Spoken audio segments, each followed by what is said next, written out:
ఈరోజే సంకష్టహర చతుర్థి, పైగా బుధవారంతో కలిసి వచ్చింది. ఎంతో పవిత్రమైన విశేషమైన రోజు ఇది. మరి ఇంతటి విశేషమైన రోజు ఈ కథను వింటే చాలు జన్మల పాపాలు తొలగి కోటి జన్మల పుణ్యం వస్తుంది, సకల శుభాలు కలుగుతాయి. మరి ఆ కథ ఏంటో ఇప్పుడు ఈ వీడియోలో తెలుసుకుందాం. సంకటహర చతుర్థి అంటే మనుషులను కష్టాల నుంచి గట్టెక్కించే అద్భుతమైన వ్రతం.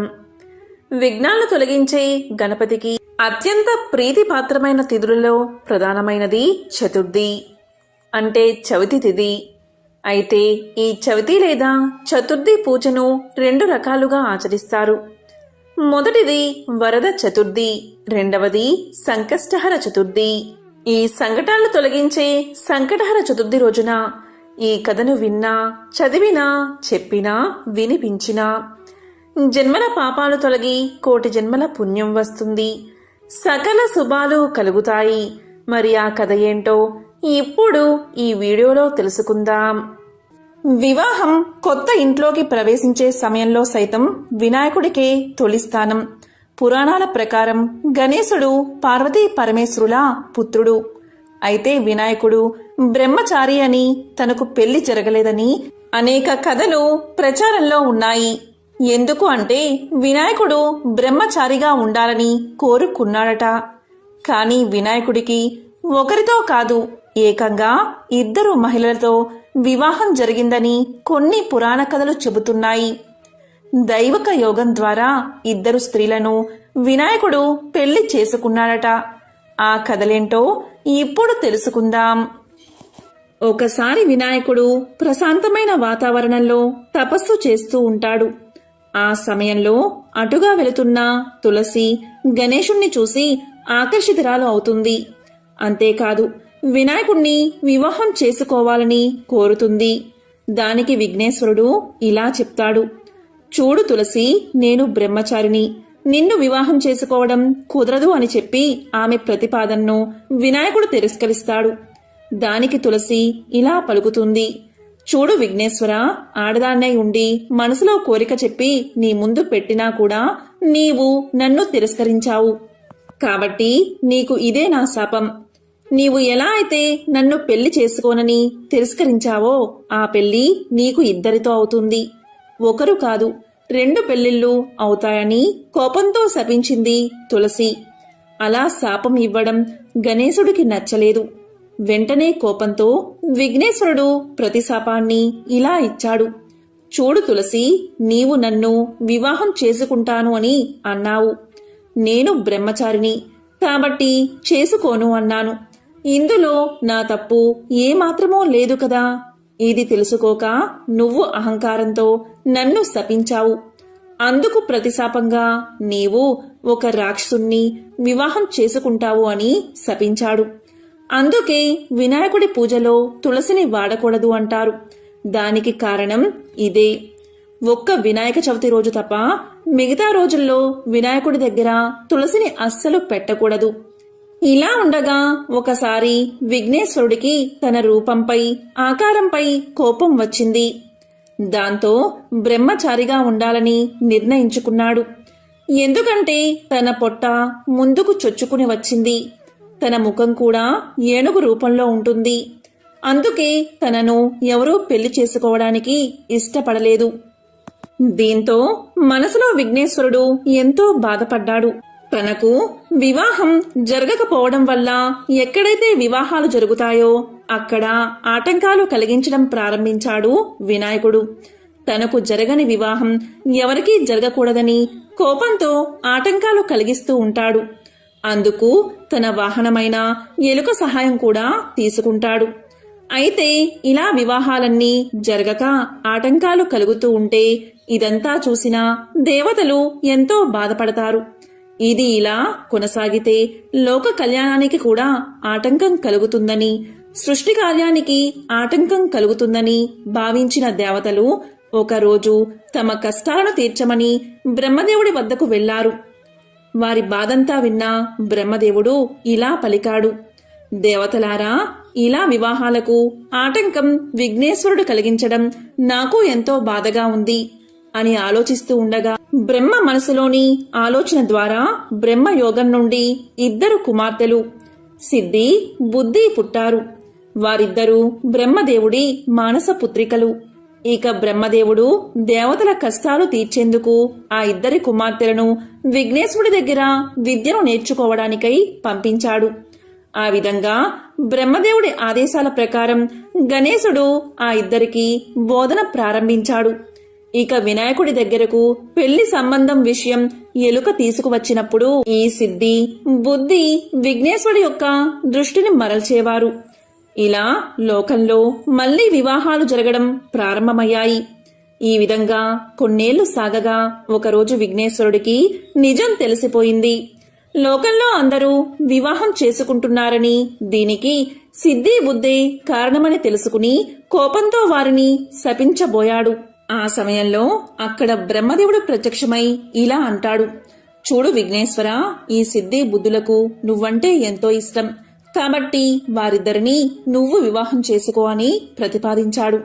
దానికి విఘ్నేశ్వరుడు ఒప్పుకుంటాడు. ఆ తరువాత సిద్ధి, బుద్ధులతో విఘ్నేశ్వరుడి వివాహం అంగరంగ వైభవంగా జరిగింది. ఆ తర్వాత వారికి 2 కుమారులు జన్మించారని, వారి పేర్లు శుభం, లాభం అని పురాణాలు తెలియచేస్తున్నాయి. ఎంతో విశేషమైన ఈ కథను వింటే చాలు సకల శుభాలు కలుగుతాయి. విఘ్నేశ్వరుడి వివాహానికి సంబంధించిన మరొక చిత్రమైన కథను ఇప్పుడు విందాం. మీరు ఎన్నడైనా వినాయకుడి పెళ్లి గురించి విన్నారా? వినాయకుడి తమ్ముడు సుబ్రహ్మణ్యం చాలా అందంగా ఉంటాడు. అన్న కంటే ముందు తమ్ముడి పెళ్లే కుదిరింది. అంగరంగ వైభోగంగా జరిగింది పెళ్లి. ఎక్కడెక్కడో దేవతలో సుబ్రహ్మణ్యుడి పెళ్లికి విచ్చేశారు. దాన్ని చూసిన తర్వాత వినాయకుడికి అనిపించింది, తనకు పెళ్ళైతే బావుంటుంది కదా అని. పెళ్లి హడావుడి తగ్గే వరకు ఆగి తరువాత అమ్మ పార్వతి ఖాళీగా కూర్చున్నప్పుడు ఆమె దగ్గరకు వెళ్లి నిలబడ్డాడు వినాయకుడు. ఇలా పలికాడు, అమ్మా, తమ్ముడి పెళ్లి చేశావు కదా, మరి నా పెళ్లి ఎప్పుడు చేస్తావు అని అడిగేశాడు. దీనికి పార్వతీదేవి దిగాలుగా తన ముద్దుల పెద్ద కొడుకు వైపు చూసింది. లోలోపలే బాధపడింది. చిన్నవాడు సుబ్రహ్మణ్యుడేమో ఎంతో అందంగా ఉంటాడాయే, దాంతో వాళ్లు పిలిచి పిల్లను ఇచ్చారు. మరి నువ్వేమో ఏనుగు తలతో పొడవాటి తొండంతో ఉంటివాయే. పోనీలే అంటే మేం ఎంత చెప్పినా వినక అందరూ పెట్టిన కుడుములు, ఉండ్రాళ్ళు, వడపప్పు తిని అందరూ పోసిన పానకం తాగి తాగి బొజ్జ పెంచావాయే. నీకు పిల్లనిస్తామని ఇప్పుడు ఎవరు ముందుకు రావట్లేదు కదా నాన్నా అని మనసులోనే బాధపడింది. అయినా ఈ సంగతి పిల్లవాడికి ఎలా చెబుతుంది? చిన్న బుచ్చుకుంటాడు కదా. అందుకని పైకి ఏమంది అంటే, బాబూ, నువ్వెళ్ళి పెళ్లి కూతురి కోసం ఒక కొత్త కోక, మంగళసూత్రాలు పట్టుకురా నాయనా, నేనేమో ఈలోగా పిల్లను చూస్తాను అని బుజ్జగించి పంపేసి ఊపిరి పీల్చుకుంది. అమ్మయ్యా, ఇప్పటికైతే సమస్య తప్పింది అనుకుంటూ. అయితే వినాయకుడికి ఇదేమీ తెలియదు కదా. వెంటనే ఆనందంగా తన ఎలుక వాహనమెక్కి భూలోకానికి వచ్చేశాడు. వచ్చి అలసిపోయి ఒక చెట్టు కిందున్న అరుగు మీద కూర్చున్నాడు. ఆ అరుగు చుట్టూతా ఏవేవో గింజలు పడి ఉన్నాయట. ఆ సమయంలో అక్కడి గింజలు ఏరుకు తినేందుకు అక్కడికి ఒక కోడిపుంజు వచ్చింది. వినాయకుడు దాన్ని చూసి, ఓ కోడిపుంజు, ఒకసారి ఇలారా అని పిలవగానే నన్ను పేరు పెట్టి పిలుస్తున్నారు ఎవరా అని దగ్గరకొచ్చింది కోడిపుంజు. చూడగా అక్కడ అరుగు మీద వినాయకుడు కూర్చుని ఉన్నాడు. దాంతో కోడిపుంజు సంతోషంతో ఉబ్బి తబ్బిబ్బైపోతూ గబాల దగ్గరకు వచ్చి రెక్కలు మడిచి నమస్కరిస్తూ, చెప్పండి స్వామి, కులాసానా, నన్ను పిలిచారెందుకు అని అడిగింది.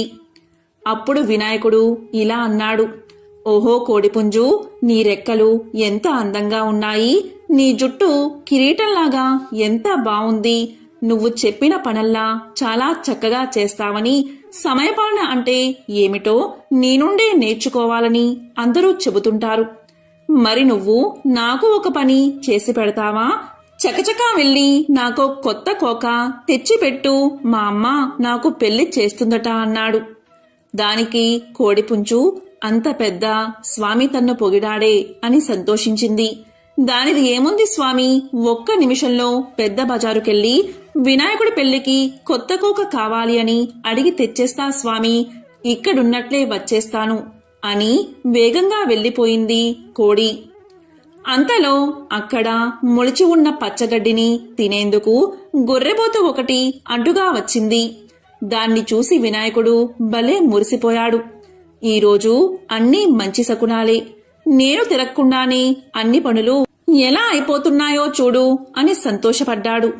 ఓ గొర్రెపోతూ, నాకో పనిచేసి పెట్టరాదు, త్వరలో నా పెళ్లి జరగనున్నది, దానికోసం నువ్వు కంసాలి దగ్గరికెళ్ళి మంగళసూత్రాలు చేయించుకురా, వెంటనే వెళ్ళు అని చెప్పాడు. దానికి గొర్రెపోతూ, ఓహో అలానా స్వామి, అయితే మాకు పప్పన్నం దొరుకుతుందన్నమాట, ఇదిగో ఇప్పుడే వెళ్లి తెస్తాను, అందెంతలోకి మీరడిగారని చెప్పి ఇప్పుడే కంసాలి దగ్గరికి వెళ్లి పట్టుకు వచ్చేస్తాను చూడండి అంటూ వెళ్ళింది. వినాయకుడు అక్కడే ఓ కునుకు తీశాడు. ఆయన లేచి చూసేసరికి సాయంకాలమైంది. పోయిన వాళ్ళు ఇద్దరూ ఇంకా తిరిగి రాలేదు.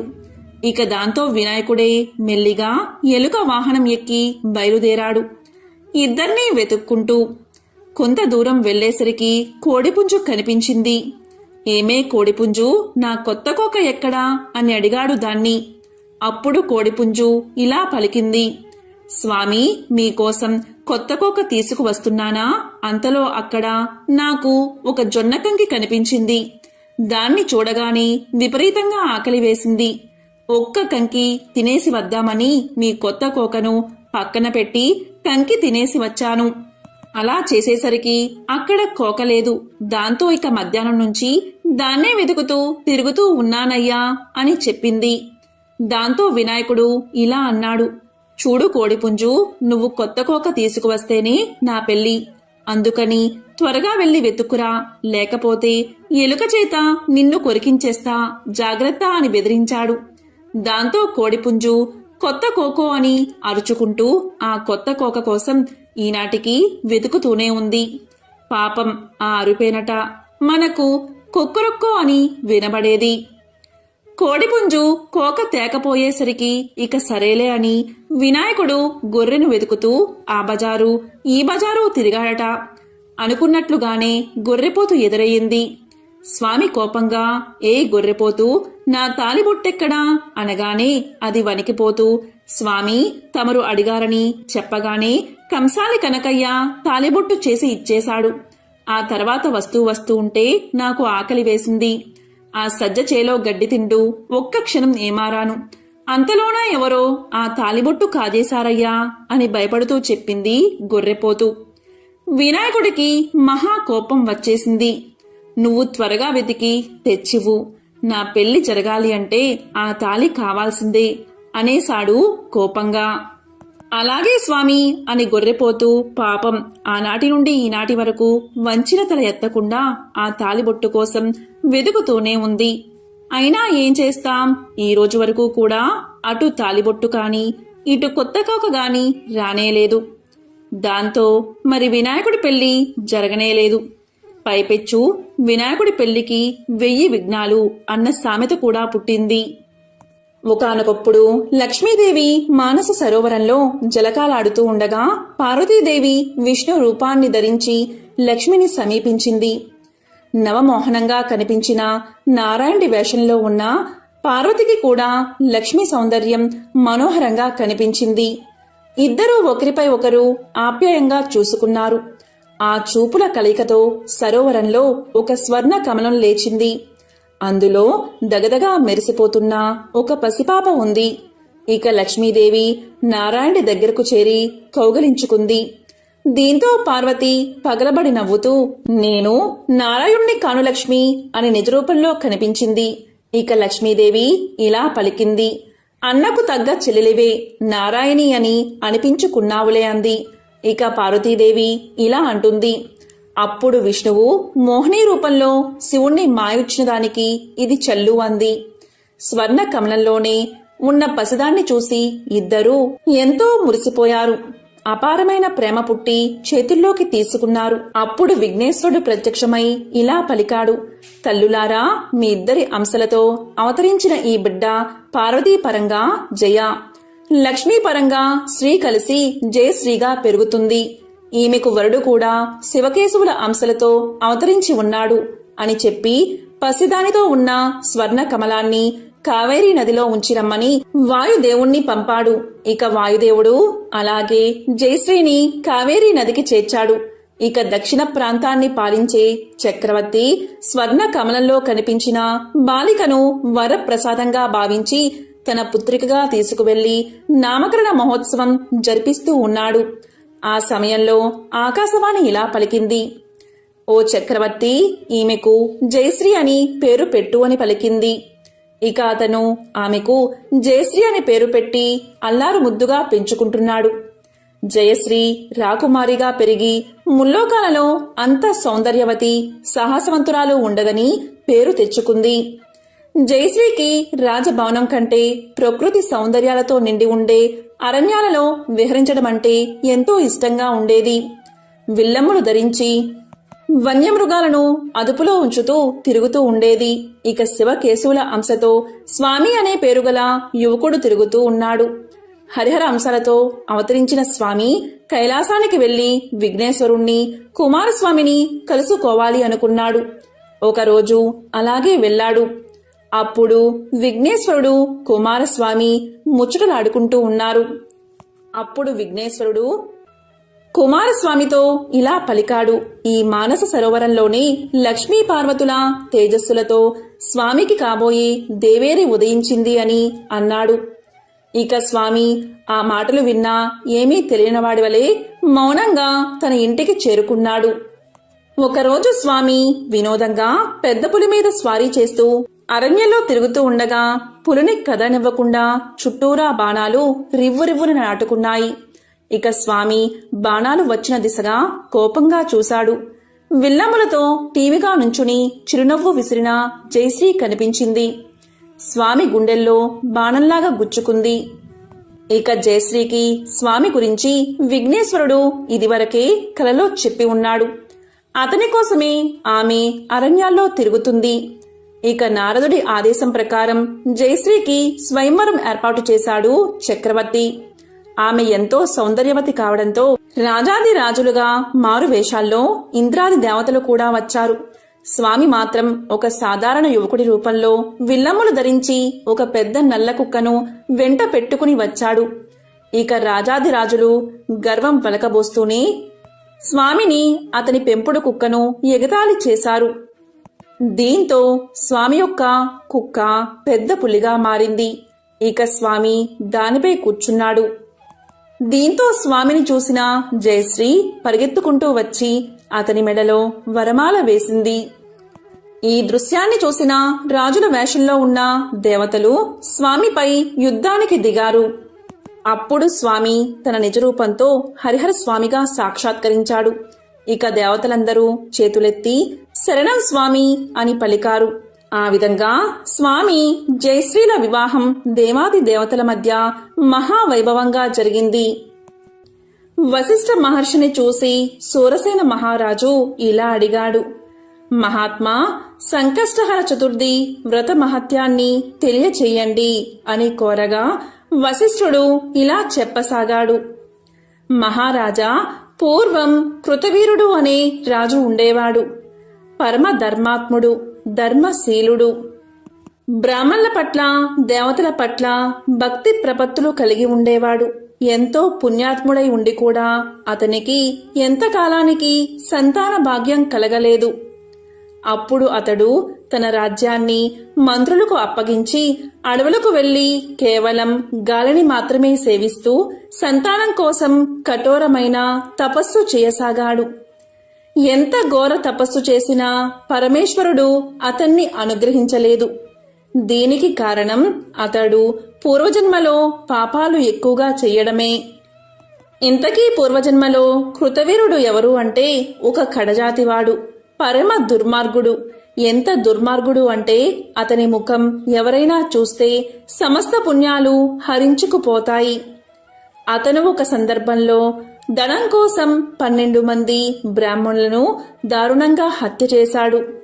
ఆ బ్రహ్మ హత్యా దోషమే, పాతకమే అతడిని తరువాత జన్మలో అంటే కృతవీర్యుడుగా పుట్టిన తర్వాత కూడా వేధిస్తుంది.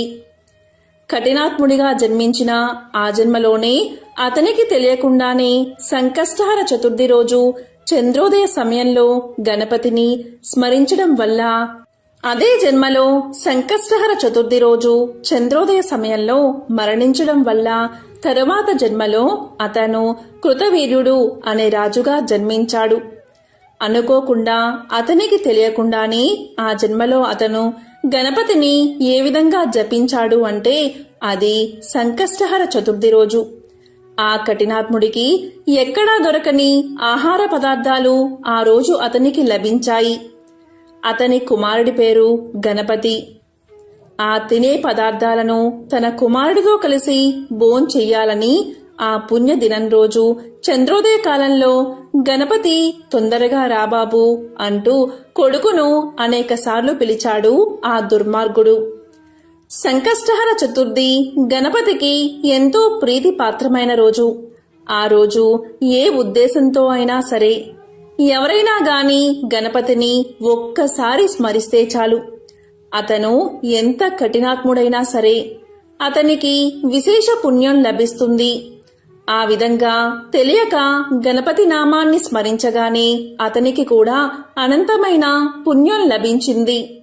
ఆ తరువాత మళ్లీ కొంతకాలానికి అదే సంకష్టహర చతుర్థి రోజు చంద్రోదయ సమయాన అతనికి మరణం సంభవించింది.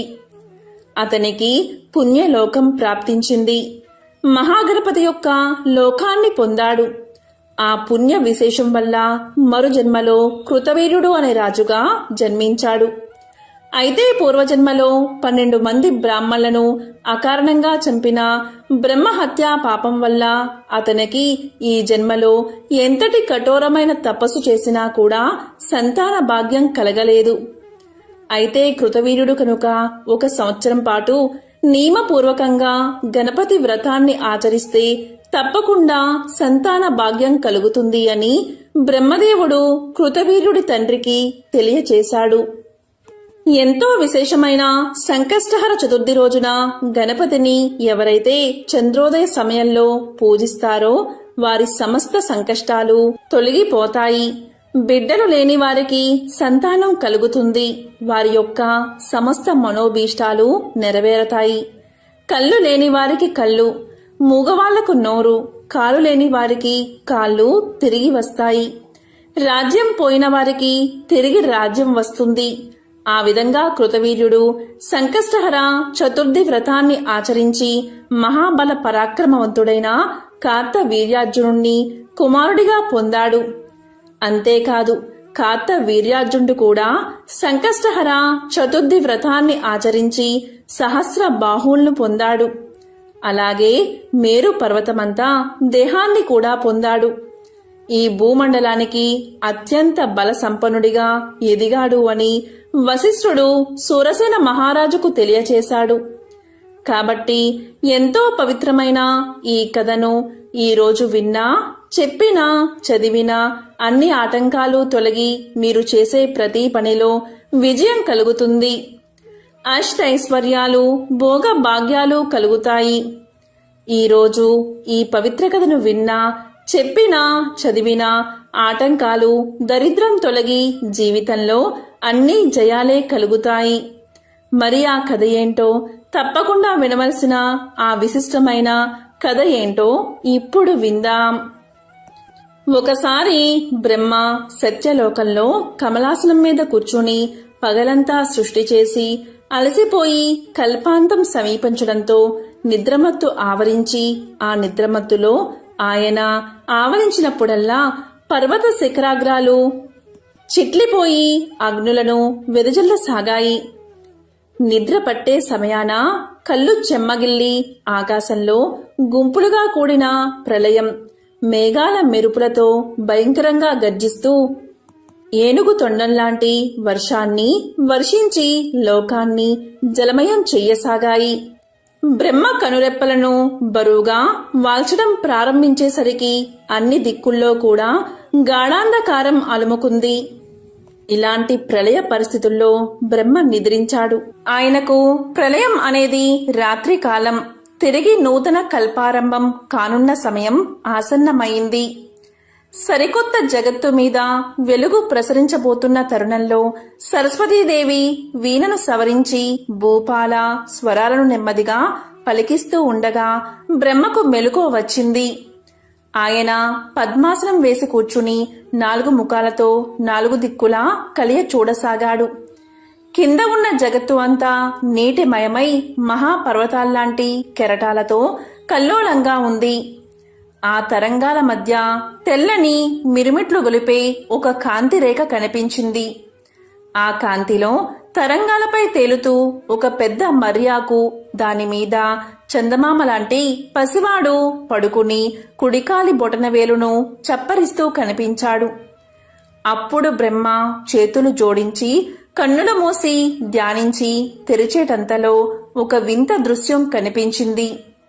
పసివాడు విరాట్ స్వరూపమైన పరబ్రహ్మే అని బ్రహ్మకు తెలియవచ్చింది.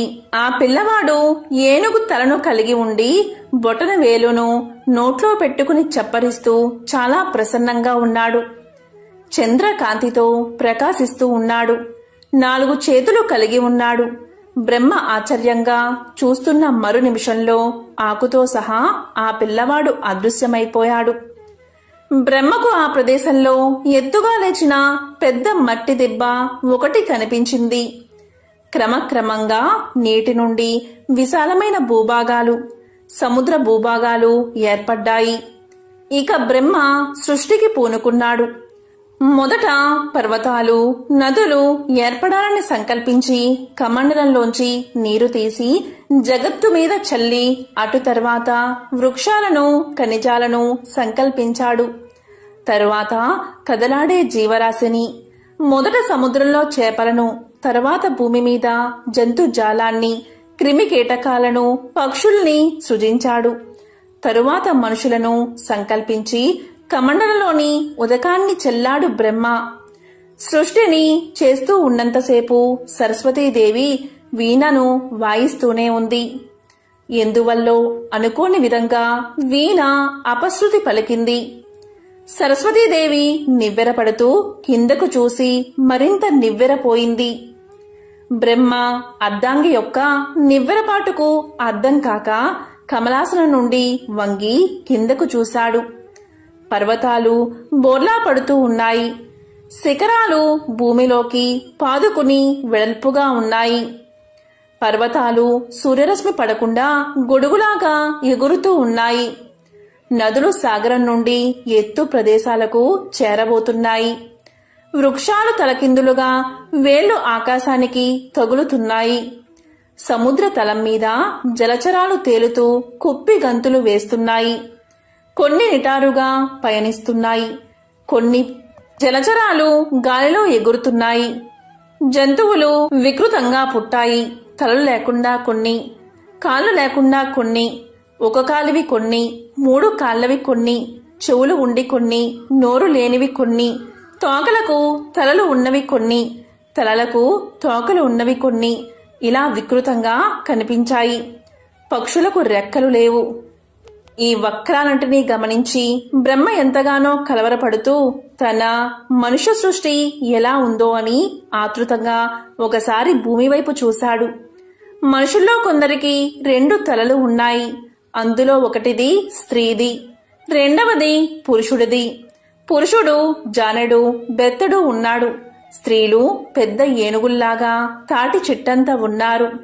వీపులకు తలను అంటించుకున్న వాళ్ళు, 4-3 కాళ్లవాళ్లు, పెద్ద నోరు ఉన్న కదంబలు ఆక్రందనలు చేస్తూ కనిపించారు. జంతువులు తలపైకెత్తి మూగగా చూస్తున్నాయి. బ్రహ్మను నిందిస్తున్నట్లుగా ఒక జానెడు మగవాడు తాటి చెట్టంతా వికృతకారిణి అయిన స్త్రీని చూపిస్తూ, ఓ బ్రహ్మదేవుడా, ఇలాంటి స్త్రీతో నేను ఎలా సంసారం సాగించేది అంటూ ఆకాశానికి తలపెట్టి పెద్దగా అరుస్తున్నాడు. మమ్మల్ని ఎందుకు పుట్టించావు అంటూ వికృతాకార మనుషులు చేస్తున్న ఆక్రందనలు లోకాలంటిని చుట్టుముట్టాయి. ఇదంతా చూసిన బ్రహ్మ 4 తలలు తిరిగిపోయాయి. 8 కళ్ళు తెల్లబోయాయి. బ్రహ్మ అయోమయంగా సరస్వతి వంక చూశాడు. అతని 4 తెల్ల ముఖాలను చూసి సరస్వతి సరసంగా చిరునవ్వుతో సరిపెట్టుకుని ఊరుకుంది. ఇక బ్రహ్మదేవుడు ఇలా అనుకున్నాడు, ఎందుకిలా జరిగింది? సక్రమమైన సృష్టి జరగాలనే కదా నేను సృష్టికి పూనుకున్నాను, ఇలా ఎందుకు జరిగింది అని తనలో తాను అనుకుంటూ ఉండగా ఒక అద్భుతమైన మూర్తి సాక్షాత్కరించింది. ఆ మూర్తికి ఏనుగు తల ఉంది. 4 చేతుల్లో పాసం, అంకుశం, పరశువు ధరించి ఉన్నాడు. కలశము ఉంది. పూర్ణచంద్రుడి వలె ప్రకాశిస్తూ ఉన్నాడు. తెల్లని అతని ఉత్తరీయం ఆకాశమంతా రెపరెపలాడుతూ ఎగురుతుంది. అప్పుడు సరస్వతీదేవి ఓంకారనాదం చేసింది. అమ్మవారి వేర్లు వాటంతట అవే వీణపై నాదానామ క్రియ రాగాన్ని పలికిస్తూ మాలామాయ గౌరవ రాగానికి మారుతూ హంసధ్వని రాగాన్ని పలికిస్తున్నాయి. గజానుడై సాక్షాత్కరించిన ఆ దివ్యమూర్తి వటపత్రంపై నుంచుని బ్రహ్మను అభయముద్రతో ఆశీర్వదించాడు. అతని చుట్టూరా శరత్కాల పూర్ణిమ నాటి వెన్నెల వంటి వెలుగు ఆవరించి ఉంది. అప్పుడు బ్రహ్మ అప్రయత్నంగా చేతులు జోడించి నమస్కారం చేస్తూ, మహానుభావా, నీవెవరో తెలుసుకోలేని అజ్ఞానిని, నన్ను అనుగ్రహించు అని పలికాడు. అప్పుడు వినాయకుడు అంటే గజాననుడు, నాయనా బ్రహ్మదేవ, సంకల్పం వెనుకనే వికల్పం వెంటాడుతూనే ఉంటుంది. అదే విఘ్నం. విఘ్నాన్ని అరికట్టి సంకల్పాన్ని నెరవేర్చే నేనే విఘ్నేశ్వరుణ్ణి. విఘ్నాలకు నాయకత్వం వహించి వికల్పాన్ని నా గొడ్డలితో ఛేదించి ప్రతి కార్యాన్ని జయప్రదం చేసే విఘ్న వినాయకుణ్ణి నేను. పంచభూతాలు అంటే వాయువు, ఆకాశం, భూమి, నీరు, నిప్పు, వీటికి అధిపతిని నేనే గణపతి, నేనే విఘ్నేశ్వరుణ్ణి అని గంభీర స్వరంతో పలికాడు. అప్పుడు బ్రహ్మదేవుడు ఇలా అన్నాడు, దేవా విఘ్నేశ్వర, నా సృజనాశక్తికి ఎందుకిలా ఘోరమైన విఘ్నం జరిగింది? ఇన్ని వంకరలు ఎందుకు ఏర్పడ్డాయి? ఉత్తమంగా సృష్టి జరిగే మార్గాన్ని వివరంగా చెప్పు అన్నాడు. దానికి విఘ్నేశ్వరుడు ఇలా పలికాడు, విఘ్నం గురించి నీకు తెలియాలనే ఇదంతా జరిగింది. మర్రి ఆకుపై బాల గణపతిగా కనిపించిన ఈ వటపత్ర గణపతిని నేనే. అప్పుడు నా గురించి నీవు ఆలోచించలేకపోయావు. నా గురించి ఆలోచించడము అంటే విఘ్నం గురించి ముందుగా జాగ్రత్త పడడం. బుద్ధిగల ప్రతి జీవి కార్యరంగానికి దిగే ముందు విఘ్నం రాకుండా జయప్రదం కావడానికి తగిన జాగ్రత్తలు తీసుకోవాలి. జ్ఞానాన్ని కలిగి ఉండాలి.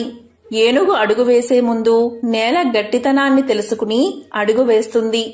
ప్రాణుల్లో ఏనుగు బుద్ధిబలం దానిలాగే చాలా పెద్దది. ఏనుగంతా విశేష మేధస్సును కలిగి ఉండాలని సూచనగా నేను గజానుడిగా ఉన్నాను. నీవు నిద్రిస్తున్న సమయంలో రాక్షసుడైన సోమకాసురుడు నీ 4 వేదాల్ని అపహరించి సముద్రం అడుగున దాచాడు. ఇప్పుడు శ్రీ మహావిష్ణువు మత్స్యావతారాన్ని దాల్చి అతన్ని సంహరించి నీ వేదాన్ని భద్రంగా తెచ్చి వటపత్ర సాయి ఉన్న నా దగ్గర ఉంచాడు. ఇవిగో అవి, వీటిని తిరిగి గ్రహించి సృష్టిని ప్రారంభించు అని చెప్పి విఘ్నేశ్వరుడు బ్రహ్మకు వేదాలను ఇచ్చాడు. బ్రహ్మ వాటిని అందుకుని పరమానందంతో విఘ్నేశ్వరుణ్ణి స్తుతిస్తూ, విఘ్నేశ్వర, నేను సృష్టిని సంకల్పించే ముందు నిన్ను ధ్యానించి మనసారా నిన్ను పూజించి మరీ కార్యరంగానికి ఉపక్రమించే వరాన్ని అనుగ్రహించు. అవకతవకలుగా తయారైన సృష్టిని ఉపసంహరించుకునేలా చెయ్యి అని కోరాడు. ఇక విఘ్నేశ్వరుడి ప్రభావం వల్ల అంతవరకు జరిగిన సృష్టి అంతా క్షణంలో మటుమాయమైంది. అప్పుడు విఘ్నేశ్వరుడు మళ్లీ బ్రహ్మతో ఇలా పలికాడు, ఓ బ్రహ్మదేవుడా, వక్రతను తుండతుండాలుగా ముక్కలు చేసేవాడిని కనుక నేను వక్రతుండుణ్ణి అనే పేరును సార్థకంగా కలిగి ఉంటాను. అందుకే నా తొండాన్ని వక్రంగా ఉంచుతాను. వక్రతుండుడుగా నన్ను స్మరించి ధ్యానించి ఏ పని మొదలుపెట్టినా అది పరిపూర్ణమవుతుంది. నీవు కోరినట్లే నన్ను ధ్యానిస్తే సకల శుభాలు కలుగుతాయి. జగత్తులో అందరికీ అందుబాటుగా తొలి పూజలు అందుకునే విఘ్నేశ్వరుడిగా, విఘ్నాల నుండి కాపాడుతూ సంకల్ప సిద్ధిని కలిగించే సిద్ధి వినాయకుడిగా, సకల గణాలకు అధిపతిగా, గణపతిగా, శివపార్వతులకు కొడుకుగా అవతరిస్తాను అని తెలియచేశాడు వినాయకుడు. అప్పుడు సృష్టి మరింత అందంగా కనబడసాగింది. నదులు అమృత జలాలతో నిండిపోయాయి. సుందర వనాలు, రంగురంగుల బొమ్మల్లాంటి జంతుజాలం, శారీరకంగా మానసికంగా ఉన్నతులు బలవంతులు అయిన మనుషులతో జగత్తు బ్రహ్మ చేసిన కళానిలయంగా వెలిసింది. అప్పుడు వాగ్దేవి అయిన సరస్వతి తన వాణిని సంగీతంలా ప్రాణికోటికి స్వరపరిచింది. జీవకోటి సులక్షణంగా పెరిగింది. ఎంతో విశేషమైన ఈ కథను విన్నా, చెప్పినా, చదివినా జన్మల పాపాలు తొలగి కోటి జన్మల పుణ్యం వస్తుంది. ఆ పవిత్ర కథ ఏంటో ఇప్పుడు తెలుసుకుందాం. ఒకరోజు చాలా మంది పిల్లలు, వాళ్ళ వెనుక పెద్దలు గుమిగూడి ఒక చిత్రాన్ని వింతగా చూస్తున్నారు. ఆ చిత్రంలో ఒక వింతైన జంతువు భూతం చిత్రించి ఉంది.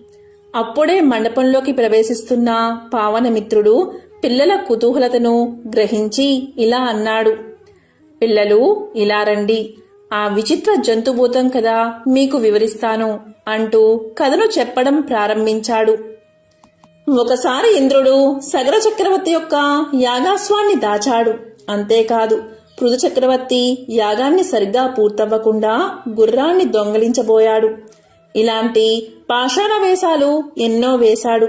చెయ్యరాని పనులు ఎన్నో చేశాడు. తరువాత పృథు చక్రవర్తి సంతానమైన అభినందనుడు అనే మహారాజు ఇంద్రుడికి భాగం లేకుండా ఉండే ఒక మహాయజ్ఞాన్ని ప్రారంభించాడు. దీంతో ఇంద్రుడికి పట్టరాని కోపం వచ్చింది. దాంతో ఇంద్రుడు కాలుణ్ణి సర్వభోగాలతో తృప్తిపరిచి అభినందుడి యాగాన్ని ధ్వంసం చేయమని కోరాడు. కాలుడు కాలానికి అధినేత. జీవుల జీవన మరణాలకు కాలుడే మూలం. కాలుణ్ణి కాలయముడు, కాలధర్ముడు అని కూడా పిలుస్తారు. అప్పుడు కాలుడు యజ్ఞపురుషుణ్ణి ఆవహించి అభినందనుడి యాగ హోమాగ్ని నుండి కనీ విని ఎరుగని మహాభయంకరమైన పర్వతం లాంటి జంతువు వచ్చేలా చేశాడు. అప్పుడు అక్కడ ఉన్న వారంతా ఆ భయంకర ఆకారాన్ని చూసి పారిపోయారు. అభినందనుడు మాత్రం గణేశ భక్తుడు కావడం వల్ల అతను అక్కడే నిలబడిపోయాడు. అప్పుడు అభినందనుడి గురువైన వశిష్ఠుడు ఇలా పలికాడు. రాజా, ఇలాంటి అవాంతరాలు రావచ్చని తెలిసే హోమగుండానికి ఎదురుగా ఒక పెద్ద స్వస్తిక పీఠాన్ని వేయించాను. స్వస్తిక గణేశుడి ప్రతిరూపం. గణేశుడి ప్రతిరూపంగా పసుపు ముద్దను స్వస్తిక కేంద్రంలో పెట్టి దైవాన్ని నమస్కరించు. ఆ స్వస్తిక ఈ అవాంతరాలన్నిటినీ నిర్మూలిస్తుంది అని వశిష్ఠుడు తెలియజేశాడు. ఇక అభినందనుడు అలాగే చేశాడు. అలా చేయగానే ఆ స్వస్తిక కేంద్రం నుంచి అద్భుత ప్రకంపనాలతో నాదం వెలువడి అణువులు విజృంభించి మహా జంతువు భూతాన్ని ఆవరించాయి. అప్పుడు ఆ అణువులు పెద్దవిగా పెరుగుతూ ఎలుకల్లాగా మారాయి. అనేక రంగురంగుల్లో మెరిసిపోతూ ఉన్న ఆ చిట్టి ఎలుకలు చీమల బారుల్లాగా భయంకర భూత జంతువును పట్టుకుని కొరికి కొరికి బలవంతమైన సర్పము చలిచీమల దాటికి చచ్చిన విధంగా భూతజాలాన్ని చంపేశాయి. అప్పుడు ఆ భూతం గిలగిలా తన్నుకుని అదృశ్యమైంది. అప్పుడు కాలుడు కోపంతో విశ్వరూపాన్ని ధరించి కాలపాసాన్ని విసిరాడు. ఇక ఆ కాలపాసం గిరగిరా తిరుగుతూ ప్రళయంగా మారి అంతా చుట్టుముట్టింది. దీంతో అభినందనుడు పరాక్రమంతో దాన్ని ఛేదించడానికి ప్రయత్నించి నేలకు ఒరిగాడు. ఇక కాలపాసం మరింత విద్రుతను పెంచి జీవకోటిని అంతం చేస్తూ దూసుకుపోతూ ఉంది. ఇక వశిష్ఠుడు, సప్త ఋషులు, మహర్షులు, ఇంకా ఎందరో మహానుభావులు, లోక కళ్యాణం కోరేవారంతా కలిసి బ్రహ్మదేవుణ్ణి ప్రార్థించారు. ఇక బ్రహ్మదేవుడు ప్రత్యక్షమై ఇలా పలికాడు. ఓ మునులారా, కాలపాసాన్ని తప్పించడం ఎవరి తరమూ కాదు. కాల ప్రభావాన్ని అరికట్టి కాలుణ్ణి నిగ్రహించగలవాడు గణేశుడు ఒక్కడే అని చెప్పి వారందరితో కలిసి గణేశుణ్ణి ప్రార్థించాడు బ్రహ్మదేవుడు. ఇక మహాగణపతి స్వస్తిక పీఠం మీద ఆసీనుడై సాక్షాత్కరించాడు. తన చేతిలో ఉన్న పాశాన్ని వదిలాడు.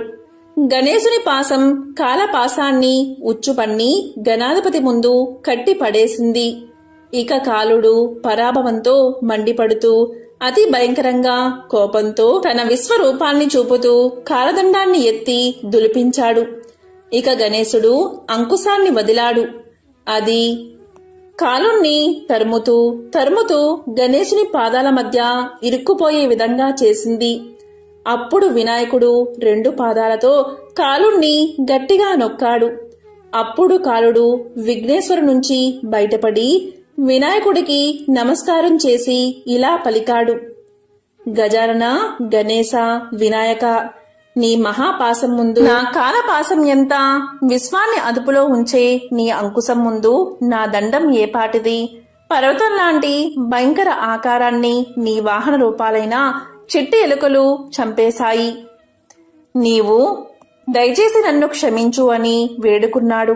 ఇక గణపతి ఇలా అన్నాడు: కాలా, ఇతరుల పన్ని నెత్తిన వేసుకోవడం కోరి ముప్పును తెచ్చుకోవడమే. నీ ధర్మాన్ని నీవు నిర్వర్తించు, ఇక్కడ్నుంచి కదిలి వెళ్ళు అని మందలించాడు. ఇక కాలుడు మెలివేసిన చేతులతో చెవులు పట్టుకుని 3 సార్లు గుంజీలు తీసి లెంపలు వేసుకుని బుద్ధి ఆ ఇంద్రుడి మాట విని ఇలా చేశాను, బుద్ధి వచ్చింది దేవా అని ఇలా పలికాడు. విఘ్నేశ్వరుడైనా నిన్ను నమ్మి వచ్చిన వారి జోలికి నేను ఇక నుంచి పోను. వారికి వ్యాధులు సోకవు, వారికి విఘ్నాలు ఉండవు అని చెప్పి సెలవు తీసుకున్నాడు కాలుడు. ఇది జరిగిన తర్వాత కాలుడి వల్ల నేలకు ఒరిగిన అభినందన మహారాజు అతని పరివారమంతా సజీవులుగా నిద్ర నుండి లేచినట్లు లేచారు. పూల వర్షం కురిసింది. వినాయకుణ్ణి విఘ్నేశ్వరుడు అని విఘ్నరాజు అని అందరూ కీర్తించారు. అప్పట్నుంచి ఏ మంచి పనికైనా శుభకార్యానికైనా అందరూ స్వస్తికను ముగ్గుగా తీర్చిదిద్దడం, విఘ్నేశ్వరుడి ప్రతిరూపంగా పసుపు ముద్దను ఉంచి పూజించడం సాంప్రదాయంగా మారింది. కాల పురుషుణ్ణి భంగపరిచి పాదక్రాంతుణ్ణి చేసుకున్న విఘ్నేశ్వరుడి మీద విశ్వాసం కలవారు, విఘ్నేశ్వరుడి ఆశీర్వాద బలం ఉన్నవారు కాల ప్రవాహానికి ఎదురేది విజయాన్ని సాధించగలరు అని పావనమిత్రుడు ముగించాడు. దానికి అక్కడ ఉన్న వారంతా ఆ తెలియని విషయం తెలుసుకుని ఎంతో సంతోషించారు. ఒకానొకప్పుడు ఇంద్రుడు తన విమానంలో వినాయకుని గొప్ప భక్తుడు అయిన భృగుండి అని ఋషి దగ్గర నుంచి ఇంద్రలోకానికి తిరిగి వెళ్తూ ఉన్నాడు. మార్గమధ్యలో గర్సేన్ అనే రాజు రాజ్యం దాటే సమయంలో అనేక పాపాలు చేసిన ఒకానొక వ్యక్తి ఆకాశంలో పయనించే ఆ విమానంపై దృష్టి సారించాడు. అతని దృష్టి సోకగానే ఆ విమానం చటుక్కున భూమిపై అర్ధాంతరంగా ఆగిపోయింది.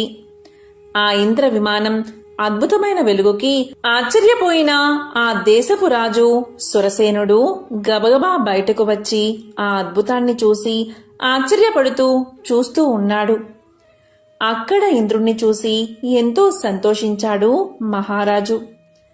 ఆనందంతో నమస్కారం చేశాడు. అప్పుడు అతను ఇలా పలికాడు: ఇంద్రా, ఇక్కడ విమానం ఎందుకు ఆపారు? కారణమేమిటి అని. అప్పుడు ఇంద్రుడు ఇలా సమాధానం చెప్పాడు: ఓ రాజా, మీ రాజ్యంలో పాపాలు అధికంగా చేసిన వ్యక్తి ఎవరిదో దృష్టి సోకి విమానం మార్గమధ్యలోనే అర్ధాంతరంగా ఆగిపోయింది అని తెలియచేశాడు. అప్పుడు రాజు ఇలా పలికాడు: అయ్యా, మరి మళ్ళీ ఆగిపోయిన విమానం ఎలా బయలుదేరుతుంది అని అడిగాడు వినయంగా. అప్పుడు ఇంద్రుడు ఇలా సమాధానం చెప్పాడు: రాజా, ఇవాళ పంచమి, నిన్న చతుర్థి. నిన్నటి రోజున ఎవరైతే ఉపవాసం చేశారో వారి పుణ్యఫలాన్ని నాకిస్తే నా విమానం తిరిగి బయలుదేరుతుంది అని చెప్పాడు. అప్పుడు రాజు ఆజ్ఞ మీద సైనికులంతా కలిసి రాజ్యమంతా తిరిగారు, అన్వేషిస్తూ ఒక్కరైనా నిన్నటి రోజున ఉపవాసం చేసిన వారు కనబడకపోతారా అని. కాని దురదృష్టవశాత్తు అలా ఎవరూ దొరకలేదు. అదే సమయంలో కొందరి సైనికుల దృష్టిలో ఒక గణేశదూత వచ్చి మరణించిన స్త్రీ మృతదేహాన్ని తీసుకెళ్లడం కనబడింది. అప్పుడు సైనికులు వెంటనే వెళ్లి గణేశదూతతో ఇలా పలికారు, ఎంతో పాపాత్మురాలైన స్త్రీని ఎందుకు గణేశ లోకానికి తీసుకువెళ్తున్నారు అని అడిగారు. దానికి గణేశదూత ఇలా సమాధానం చెప్పాడు, నిన్నంతా ఈ స్త్రీ ఉపవాసం ఉంది, తెలియకుండానే ఏమీ తినలేదు. చంద్రోదయం అయిన తర్వాత లేచి కొంత తిన్నది. రాత్రంతా పడుకుని చంద్రోదయ సమయంలో నిద్రలేచి కొంత తినడం వల్ల ఈమెకి తెలియకుండానే సంకష్ట చతుర్థి వ్రతాన్ని ఆచరించింది. ఈరోజు మరణించింది అని తెలియచేశారు. అంతేకాదు ఇలా కూడా చెప్పారు, ఎవరైనా తమ జీవిత కాలంలో ఒక్కసారైనా ఈ వ్రతం చేస్తే వారు గణేశ లోకానికి కాని స్వనంద లోకానికి కాని చేరుకోవడం మరణానంతరం తథ్యమని తెలియచేశారు. అప్పుడు సైనికులు గణేశ దూతని ఎంతో బ్రతిమాలాడారు ఆ స్త్రీ మృతదేహాన్ని తమకు ఇమ్మని. అలా చేస్తే ఇంద్రుడి విమానం తిరిగి బయలుదేరుతుందని ఎంతగానో చెప్పి చూశారు. కాని గణేశదూత ఆమె పుణ్యఫలాన్ని వారికి ఇవ్వడానికి అంగీకరించలేదు. కాని ఆమె దేహంపై నుండి వీచిన గాలి ఆ విమానం ఆగిపోయిన చోట చేరి విస్ఫోటనం కలిగించింది. మృతదేహం పుణ్యఫలం పొందింది కావడం వల్ల ఆ దేహాన్ని తాకిన గాలి సైతం పుణ్యాన్ని పొందింది. దానివల్ల ఇంద్రుడి విమానం బయలుదేరింది. ఈ కథ సంకష్టహర చవితి యొక్క ప్రాముఖ్యతను, ఆధ్యాత్మిక విలువలతో పాటు సంకష్ట చవితి ఉపవాసం మొదలైన విషయాలు తెలియజేస్తుంది. వినాయకుని భక్తులందరి దృష్టిలోనూ ఈ వ్రతం చేయడం వల్ల చాలా పుణ్యం పొందుతారని భావన. ఈ వ్రత మహత్యం వల్ల ఈ వ్రతం ఆచరించిన వారు ఎవరైనా సరే గణేశ లోకానికి లేదా స్వనంద లోకానికి వెళతారని, అక్కడ భగవంతుడి ఆశీస్సుల వల్ల ఎంతో ఆనందాన్ని అనుభవిస్తారని పురాణ వచనం. ఒకసారి వినాయకుడు కైలాసంలో పసివాడుగా ఉన్నప్పుడు పార్వతీదేవికి చెప్పి బయట వనంలోకి ఆడుకోవడానికి వెళ్ళాడట. ఆడుకుంటూ ఉంటే చిన్న పిల్లి పిల్ల అతనికి కనిపించింది. దానిని పట్టుకోవాలని, దానితో ఆడుకోవాలని బాలగణేశుడికి ఎంతో మనసైందట. పట్టుకుందామని చూస్తుంటే దొరకకుండా పారిపోతుంది ఆ చిన్ని పిల్లి పిల్ల. ఎంతో ప్రయత్నించాడు, కానీ దొరకలేదు. చూడడానికి కాస్త బొద్దుగా ముద్దుగా ఉంటాడు కదా మన గణపతి. అటు పెరిగెత్తి ఇటు పరిగెత్తి కాస్త ఆయాసం వచ్చేసింది. పసివాడు అవ్వడంతో కోపం కూడా వచ్చేసింది. ఉడుకుమోత్తనం వచ్చింది. మొత్తానికి కష్టపడి ఆ పిల్లి పిల్లను పట్టుకుని కోపంతో దాని మొహం మీద గీరాడు. రక్తపు చారికలు వచ్చేశాయి. మ్యావ్ అంటూ బాధపడుతూ చేతిలో నుంచి జారి వెళ్లిపోయింది ఆ పిల్లి పిల్ల. సంతోషంగా వెనక్కు తిరిగి వచ్చాడు గణేశుడు. పార్వతీదేవి అటువైపుకు తిరిగి కూర్చుని ఉంది. అప్పుడు గణేశుడు, అమ్మా ఆకలి వేస్తోంది అంటే, ఇక్కడ పెట్టాను నానా, వెళ్ళి తిను. ఉండ్రాళ్ళు అంది అమ్మవారు. కాని గణేశుడి వైపుకు చూడలేదు అమ్మ. ఎటువైపుకు వెళితే అటువైపు కనిపించకుండా మొహం తిప్పుకుంటుంది ఆ తల్లి.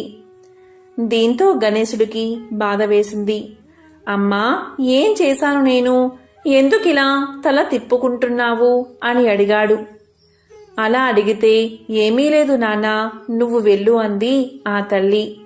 అలా కాదు, నిజం చెప్పు, ఏమైంది అంటూ బలవంతంగా పార్వతీదేవి ఎదురుగా వెళ్లి నిల్చున్నాడు చిన్ని గజాననుడు. తల్లి బుగ్గల మీద రక్తపు చారికలు కనిపించాయి. వెంటనే ఆవేశం వచ్చింది ఆ పార్వతీ తనయుడికి. ఎవరమ్మా ఇలా చేసింది? నిన్ను గాయపరిచేంత దుర్మార్గులు ఎవరు? చెప్పు, వెంటనే వెళ్ళి వాళ్ళను కొట్టి వస్తాను అన్నాడు. వేరే వాళ్ళైతే నువ్వు కొట్టి వస్తావు, చేసింది నువ్వే కదా అన్నది ఆ తల్లి. అదేంటమ్మా, నేను నిన్ను గాయపరచడం ఏమిటి అని ఆశ్చర్యపోయాడు బాల గణేశుడు. అప్పుడు పార్వతీదేవి నవ్వి, పిచ్చి తండ్రి, నీ ఎదురుగా కనిపిస్తున్నా నేనే నీకు అమ్మను అనుకుంటున్నావా? నేను ప్రపంచంలో చీమ మొదలు ప్రతిదానికి తల్లిని కదా. నువ్వు ఇందాక ఏం చేసి వచ్చావు, ఒక్కసారి గుర్తు తెచ్చుకో అని అడిగింది ఆ సర్వమంగళాదేవి. వెంటనే అర్థమైంది బాల గణేశుడికి. వెంటనే కన్నీళ్లతో గబగబా పరిగెడుతూ వనంలోకి వెళ్ళిపోయాడు. వనం మొత్తం తిరుగుతూ పిల్లి పిల్ల కోసం వెతికాడు. ఒక చెట్టు పొదల్లో మూలన కూర్చుని బాధగా అరుస్తుంది ఆ చిన్ని పిల్లి పిల్ల. ముఖం మీద గణేశుడు చేసిన గాయం తాలూకు రక్తపు చారికలు. వెంటనే దాన్ని దగ్గరకు తీసుకుని గాయాలకు మందు పూసి దానికి తినడానికి పెట్టి అప్పుడు వదిలిపెట్టి ఇంటికి వచ్చాడు గణేశుడు. ఇంటికి వచ్చేసరికి మొహం మీద గాయాలన్నీ మానిపోయి చల్లగా నవ్వుతూ ఎదురు వచ్చింది అతని తల్లి పార్వతీదేవి. చూడగానే తలవంచుకున్నాడు గణేశుడు. ఎక్కిళ్ళు పడుతూ, అమ్మా, పొరపాటు చేశాను, మన్నించు అంటుంటే అప్పుడు ఆ తల్లి ఏమని చెప్పిందో విని ప్రతి ఒక్కరూ కూడా విని తెలుసుకుని ఆచరించాల్సింది. నాన్న, ప్రతి ఒక్క జీవిలో కూడా భగవంతుడు ఉంటాడు. నీవు నీ తల్లిని చూడగలిగితే ఎవరినీ బాధించలేవు.